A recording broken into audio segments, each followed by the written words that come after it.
That's the sound of a digital cutter at Albion Clothing Factory in Christchurch. You can see what it's doing there, and it's cutting this piece here. Oh, I see. So it's we're looking at the screen and it's highlighting the piece of fabric that it's actually cutting out from the pattern. It's the beginnings of a jacket for the New Zealand Defence Force, all made here. Pretty good technology.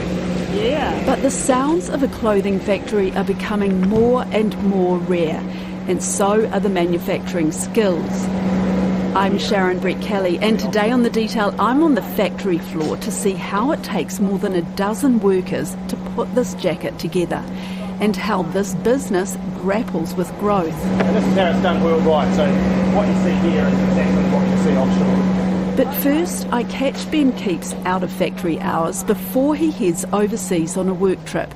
He's the co-founder and director of Cactus Outdoor, which owns Albion. We have a photo somewhere of, Prince Charles as he was then, King Charles now, wearing a uniform we made for him. Oh, really? A New Zealand Army uniform. Is that right? It's on Anzac Day. OK, Ben, what are we looking at here? This is Albion Clothing, and it's been going for 45 odd years, and it is now, sadly actually, the largest contract manufacturer of clothing in New Zealand. Sadly, I say, because in years gone past, factories would have had thousands and thousands of staff, and this is only 100, but this is what the largest in New Zealand looks like nowadays. So we, being Cactus Outdoor, we acquired this about 3 or 4 years ago, and so all of the cactus stuff is made here, but as well as that we do a lot of contracts, so we make a bunch of stuff for the Army, the Navy, the police, similar sort of government agencies. So the chap that started it, who passed away a few years ago, he always said that Anzac Day was the proudest day of his year, because he'd go out to a dawn parade and literally every single service person out parading was wearing a uniform that came through this factory, which is pretty cool. I'm actually a volunteer firefighter, have been for almost 25 years, and my uniform, which I was given when I first joined, was made in this factory, so there's a lot of legacy there.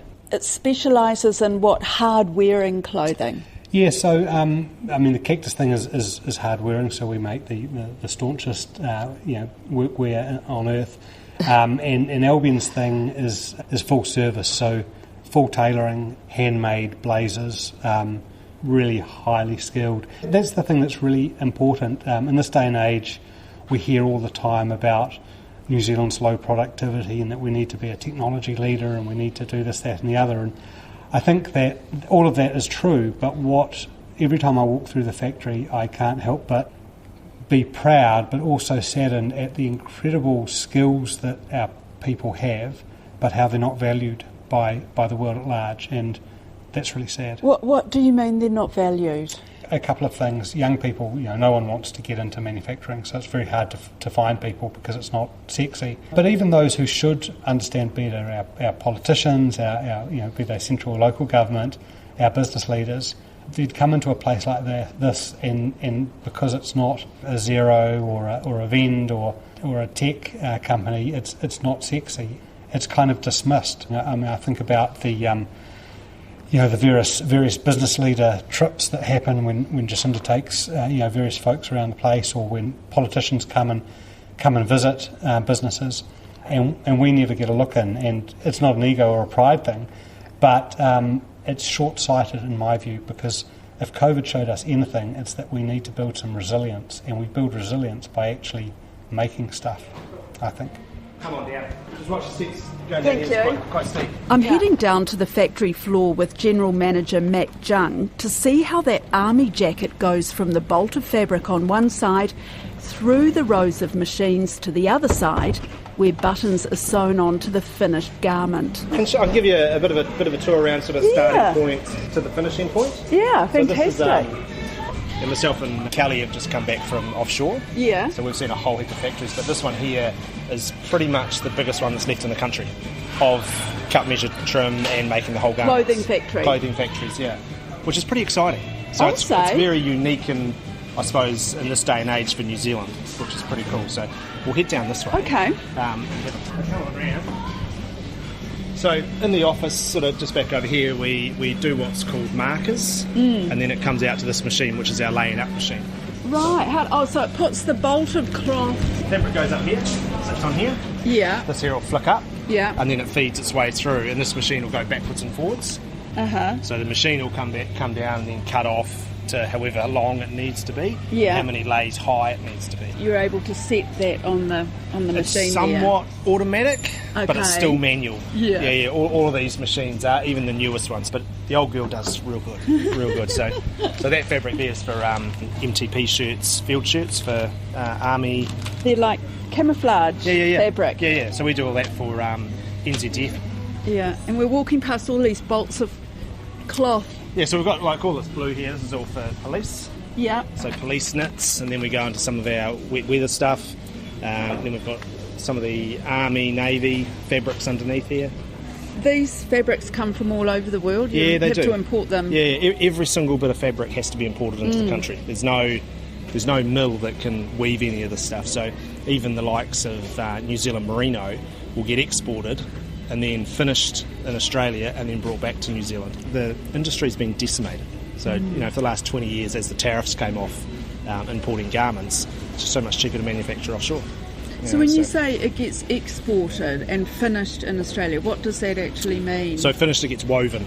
It gets turned into cloth? Into the actual fabric, the wool gets, the raw wool gets turned into cloth in Australia. Yeah. And we were, when we were offshore last week, looking at some options, there was one factory that asked us, how much we pay our machinists, and we told him how much we pay, and then he was dumbfounded. I couldn't believe how much we pay, and he goes, I can have 6.5 team members to your one. That's why it's so much cheaper to manufacture offshore. Where were you? We were in Vietnam and Bangkok. Interesting. And beautiful factories. We saw some wonderful, did you? State of the art. It's been fascinating. Oh, it was. So were you really there cool. at the same time as the Prime Minister? We were. We were actually going flying to North Vietnam from Saigon, and we taxied straight past the NZDF plane. So she was there when we were there. So was that just coincidence? Yeah, coincidence. We were in the country at the same time. Yeah, we weren't with her. Excellent. Yeah. And why were you over in Vietnam? We were looking at options. Okay, for getting the clothes? For garments, yeah. So within this factory here, we are absolutely chocker. Yeah. So for us, we've got the police, we've got NZDF, we've got a lot of other retailers as well, and we just can't get enough capacity out of this factory. And we've even tried to go for a second shift and continually recruiting. We just can't find people. So we're in a rock and a hard place where we absolutely vehemently want New Zealand manufacturing, and we want to grow the size of this factory, but to find the people to do it is becoming increasingly harder. So we're looking for more capacity offshore for some of our garments. So what a shame. That is a shame. It really is. It really is. But if you want to grow business, you've got to look at other opportunities and other options. Yeah. So yeah. So then you come down to this end. So you lay up at that end. Yeah. And then it comes onto this belt. So this belt drives it straight into the new machine. So we're at the end of a very, very long table. Yeah, it's probably about 16 metres long. So we can have multiple jobs on here at once. So this machine, we put this in earlier this year, and we actually had the old one broken down for about a month last year, and we had 5 people hand cutting, and we still couldn't keep up with what the machine used to do. So it just sort of shows that some of that technology really does work. So what do you call this? Is it a cutter? Yeah, it's called a cutter, digital cutter. The fabric's got to be laid out by hand down there through the layout machine, and then it comes through here, and this will automatically cut it to the pieces. There's no wastage, or very little wastage. So you probably get to see it crank up here. Oh, so great. you can see how it goes. Yeah.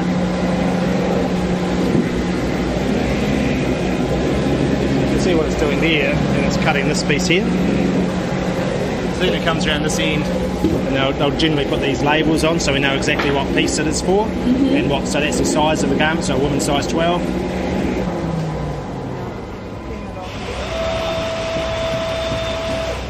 Never been into a factory like this. People have, and when I first started here, because I've been here a year and a half, I'd worked for Kathmandu for 3.5 years prior. Yeah. And I walked in here and I was actually kind of taken aback a bit. Were you? This is actually how you manufacture garments. Like I think when we wear them ourselves, we don't recognise the effort and the work that goes in. No. The New Zealand made, it's expensive to make in New Zealand because of this. Because we're paying Kiwis Kiwi wages. But you can see why this industry's been absolutely destroyed. Yeah, there's a lot of skill here. Oh, huge amounts. These guys are so talented. Are they? It's just amazing. So it comes off the cutter. Yeah. We put it all into bundles here. Yeah. And then we'll come across to here to the fusing machines. Okay. So like the likes of in your collar, just to give it a bit more rigidity. So then down here we've got what we call the shirt line. They're doing the MTPs, they do a lot of police on there as well, and cactus. And then down here we've got the jacket line. So we do all jackets, we'll do wet weather jackets, we'll do NZDF dress jackets, we'll do police dress jackets. And then we've got the trouser line, which is the same sort of thing. We're pretty skilled at the majority of the stuff that we do, whereas a lot of other smaller places can't even do some of the stuff that we do. And that's down to that talent of the team members. It's much quieter than I thought it would be. Yeah, well this roof, sort of it quells the noise, so it doesn't bounce around off tin and so forth. And some of our machines are really old, but they're crackingly good machines. Some are brand new. Some are sort of middle of the road, so you get that real mixture on them, but it's not, if there's some other machines, so I've been to some factories in Australia that have what's called big pocketing machines, and they're sort of, this wide, and they suck up heaps of air as well, so they sound really noisy, but in reality it's one machine making the noise of maybe 50 machines. Right. So, yeah, you do, and I think from a people perspective, the team culture, that it's not too noisy. Hi. Can I ask you what you're doing here? I'm the bar tacking. Oh, I see. You're measuring how it's going to be stitched in. Yes, for the bell loop.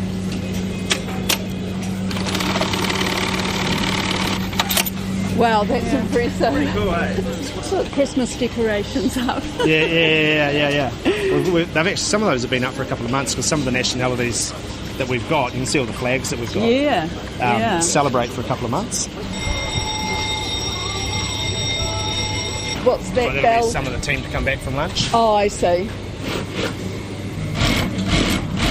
Can I ask you what you're doing there? It's edge basing. Okay. For army uniforms. Yeah. You have to be really accurate, right? Sorry. You have to unpick very often? I have to press and then take it off. Oh, okay. That works. Yeah. Do the workers come to the same stations or do they move around? A lot of them move around. Some like to go at exactly the same place and do the same things. Yeah. But there's also a lot that like doing a whole multitude of different things. So they get quite a bit of change during their days, rather than just coming in and sitting down doing the same old thing. Yeah. And with the quantities that we have, so, again, in New Zealand, you might get a run of 1,000. We've got the odd thing that's into the thousands, but most will be like 100, 200, 300 units of any given thing. Mm-hmm. So they're getting a lot of variety as well through different garments, whereas going offshore, if you're doing it offshore, they might have orders of 120,000 of this jacket. So it's the same repetition. The cool thing is that these guys are getting upskilled in a whole heap of different garments, as well as sometimes getting that opportunity to check out a little bit and do the same thing, which is that sort of spice for the job. Is it an actual trade? There's no courses for machinists. So for this industry, there's no polytech course, there's no university course to train people into being a machinist. There's nothing in the country. So we've effectively, if we want a new machinist that has no experience, we've got to do all of the training. And whereas back in the day, there'd be for say the cutters, there'd be a 5,000 hour apprenticeship that you had to do. Yeah. So, but now there's not even that. So there's no cutters being trained in the country. Hence the need for electronic cutters, because it'll come one day when all of the existing cutters get to a certain age, then they will retire, and there's no one to backfill. So that's another risk for the I suppose the designers around the country. If those cutters end up retiring and there isn't a backfill, it's really quite difficult. In the makeup of your team here, I mean, I know that you've got many nationalities. Yep. A majority are women, a range of ages. We've got some that are early 20s right through to their 70s. And with that, you get a whole bundle of experience. Yeah. Right? The older people that we've got here have so much industry experience to share with others, which is phenomenal. And I think that with the quantity of machinists that we've got here allows us that training piece that our good experienced team members can train the new ones, which is again in this industry becoming quite unique. What's left to it? Is it the hems on the... They'll go off to Lockheed Martin, who store all of the stock for New Zealand Police, and then they'll go to the likes of the new recruits in Wellington when they finish their courses. and they'll get them hemmed properly by a tailor in Wellington, so they get exactly the right length for each individual. Yeah. Why do they go to Lockheed Martin? Because Lockheed Martin have the contract to supply New Zealand Police, so we're a subcontractor to Lockheed Martin. These are obviously cactus pants. But you feel how hard that is? Yeah.